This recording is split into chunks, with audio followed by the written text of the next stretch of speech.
ตายเนี่ยเป็นที่ดีถ้าพี่น้องเลือกเขาเราเจ้าบ้านที่จะพี่น้องเลือกอะไรผู้ใดเจ้าเนาะเราเขาตายเป็นจิตเกิดอะไรเขาเป็นใจที่ดีและรอดเนาะเวลาเขาจากไปลงไปเขาไปอยู่กับพระเจ้าอะไรเขาตามตัวของเขาให้ได้พัฒนาต่อไปถ้าเขาในที่เขาเลือกอะไรกันแล้วเขาไม่รู้เนาะโลกที่ของเขาเขาจะพาตัวตากตัวใจลงมันเกิดจากตากไร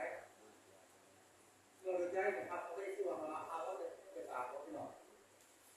นี่บางคนก็เกิดจากตากพี่น้องถ้าเป็นถ้าเป็นเป็นโหดนี่มันเยอะถึงแตกต่างกันได้เพราะมันเป็นสมาธิที่โหดง่ายดูมันเยอะถึงอะไร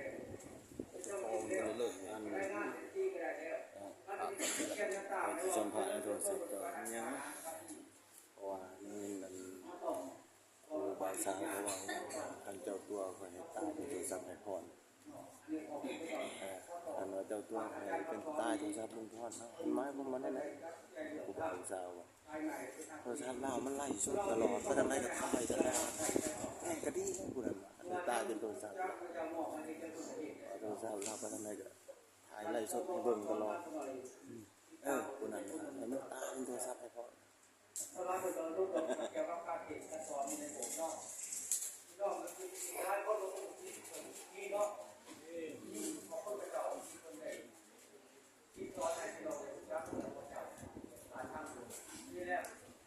เอาเพื่อจะมาใส่ไร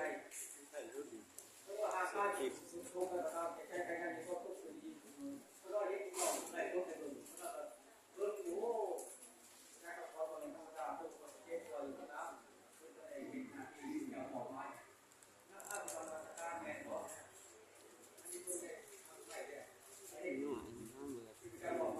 แกกินได้ห้องเลยจ้ะ